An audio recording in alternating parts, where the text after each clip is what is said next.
வணக்கம் மக்களே. நம்ம சேனலில் ஃபர்ஸ்ட் டைம் பார்க்குறவங்க மறக்காமல் சப்ஸ்கிரைப் பண்ணிக்கோங்க. இப்போ நம்ம பார்க்க போகிறது சிந்து பைரவி தான்.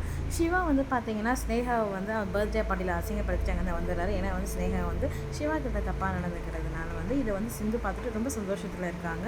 அதேமாரி நம்ம காயத்ரி பொண்ணு பார்க்க வந்தவங்க வந்து பார்த்தீங்கன்னா காயத்ரி கிட்ட நிறைய வரதட்சணை எதிர்பார்க்குறாங்க. உடனே காயத்ரி வந்து வேணான்னு சொல்லிடுறாங்க. இதை பார்த்துட்டு பைரவி வந்து நீ கவலைப்படாத காயத்ரி, உனக்கு நான் வந்து நல்ல பையனாக பார்த்து கல்யாணம் பண்ணி வைக்கிறேன் அப்படின்னு சொல்கிறாங்க. அப்புறமா வந்து பார்த்தீங்கன்னா சிவா வந்து ஹாஸ்பிட்டலுக்கு கிளம்பி போகிறாங்க. அங்கே போனதுக்கப்புறம் பார்த்தீங்கன்னா நம்ம சிவாவும் ஸ்னேகா வந்து சாப்பிட்டுட்ருக்காங்க. சாப்பாடு ரொம்ப நல்லா இருக்கே அப்படின்னு சொல்லிட்டு கேட்கும்போது யார் நம்ம ஒரு வேளை ஹோட்டலில் கேட்ரிங்கில் யாராவது மாற்றிட்டோமா அப்படின்னு சொல்லிட்டு சிவா கேட்குறாங்க. உடனே வந்து ஸ்னேகா கூப்பிட்டு விசாரிக்கிறாங்க. பார்த்தா அது வந்து சிந்துவோட சமையல்னு சொல்கிறாங்க.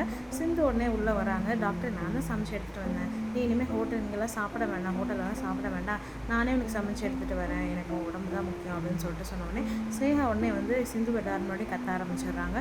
நீ யார் கேட்டு ஏன் ஹாஸ்பிட்டலுக்குள்ளே வந்து அப்படி அப்படின்னு சொல்லிட்டு நம்ம சிவா வந்து பார்த்தீங்கன்னா ரொம்ப பொறுமையாக வந்து கொஞ்ச நேரம் கம்முனு ஸ்னேகா, சிந்து எதுவும் பேசாத அப்படின்னு சொல்லிட்டு ரொம்ப பொறுமையாக பேசிகிட்டே இருக்காங்க.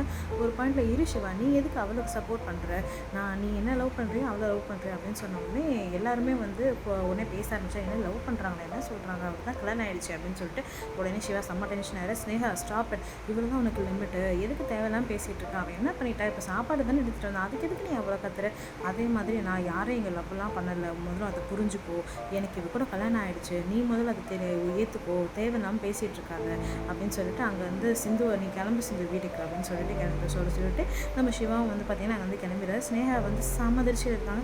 என்ன சொல்கிறான் இவன், யாரையும் லவ் பண்ணலன்றான், சிந்துக்காக சப்போர்ட் வேறு பண்ணுறானே, என்ன ஆச்சு இந்த சிவாக்கு, மொத்தமாக மாறிட்டானே எப்படி அப்படின்னு சொல்லிட்டு நம்ம ஸ்னேகா வந்து சமதிர்ச்சியில் உட்காந்துட்டு இருக்காங்க. நம்ம சேனல் சப்ஸ்கிரைப் பண்ணவங்களுக்கு ரொம்ப நன்றி. சப்ஸ்கிரைப் பண்ணாதவங்க மறக்காமல் சப்ஸ்கிரைப் பண்ணிவிடுங்க.